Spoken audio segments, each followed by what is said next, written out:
Let me now move on to the third area of working with parents and the community. Parents play a critical role in the education of their children. And therefore, for us to succeed, we must partner them.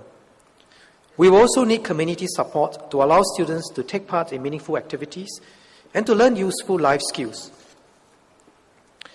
Such a partnership is even more important as we focus on values and holistic education, because these objectives cannot be achieved by schools alone. Many teachable moments occur in activities outside the classroom environment, outside schools. And values need to be augmented and reinforced by the community and parents. As Mr. Winston Hodge, principal of ACSI, pointed out recently, a child will need to move beyond moral literacy, knowing right from wrong, to developing a moral identity, having the courage and commitment to act on it. And for this to happen, parents, teachers, and significant adults play an instrumental role in being moral mentors to our young. Now, I'm very heartened to see many parents coming forward to help. And in many of the campus sessions that we've held, you see many of them playing a role in parent support groups or are members of school management committees or school advisory committees. And I want to thank all of them for their strong support. I encourage schools, too, to reach out to parents. MOE has been rolling out many initiatives to improve our education systems. I mean, we have many wonderful work that is going on, very valuable work that will impart the right skills and competencies and the right values for our children. So it's very important that we reach out to parents so that they understand these changes and work together with us. Now, some teachers have told me about demanding parents who make unreasonable demands. I myself have met quite a number. It is understandable that parents want the best for their child. And reaching out to parents will not always be easy. But our schools should see this as an investment to create a long-term collaborative partnership. And we also need to establish a good understanding of the rules of engagement between schools and parents. The basis of a strong partnership must be mutual respect and a shared understanding that all of us want to educate our children well, not just to give in to what he or her wants at all times, but to fit him or her out for life. As a member of the community, with needs and also responsibilities. So as minister, I give my full support to our school leaders and teachers who do the right things. In 1998, Campus was set up in recognition of school-parent-community partnership. So going forward, MOE and Campus will reach out to more stakeholders. And in the coming months, we'll continue to engage the public on the broad directions our system must take and why. So that will keep SPS, Hawazi, and SIMN very busy in the coming months. Now, let me now turn to an issue on the minds of many parents and teachers, the issue of examinations and stress. This is a complex issue, not amenable to quick fixes.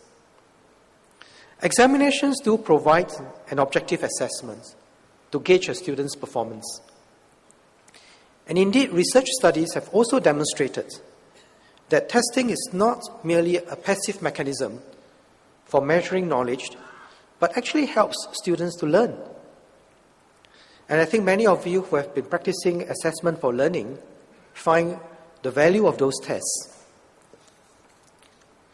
Now, that said, many parents are concerned with excessive competition, stress, and academic overload. And I agree we need to strike a good balance, like a violin string, with sufficient tension to make music, not too loose, not too tight. Now, one source of worry is competition for places at university. Now, while we will not be able to, nor should we attempt to create university places for 100% of our students, we are reviewing how we can better cater to the aspirations and talents of Singaporeans. I think over the years, we've created systems with multiple pathways, and these multiple pathways allow people to find the areas of interest and then to continually upgrade over time. So I think our multiple pathway has created a system where it is not a case where if you miss the last train, if you miss the trains, you'll be forever stranded. But rather, if you miss the trains, there'll always be the next one and the next one for people to try. So MOS Lawrence Wong and his committee to review university education pathways beyond 2015 will take several months and will study this issue carefully. Now, in July this year, I visited a few systems similar to Singapore, high-performing but high-stress as well. These systems have tried various ways to reduce stress, but not always successfully. Particularly when we talk to parents and principals and teachers. So we should study their experiences thoughtfully to glean useful lessons for ourselves. Now we should also look at our own innovations for inspiration. As I mentioned earlier, we must have the courage and conviction to do what is right and what is best in our context. So for example, we have implemented subject-based bending in primary schools for 2 cohorts of students now. We should see how the benefits from this can be applied in other parts of the system. Now, in the meantime, there is something that all schools should do. All schools should establish a policy on homework and uphold it. I don't know whether your policy will be that my policy is to give the maximum amount of homework. I'm sure it's not. But anyway, in line with our emphasis on student-centric education, every school should study the needs of its students and define how much homework students should be assigned at the different levels.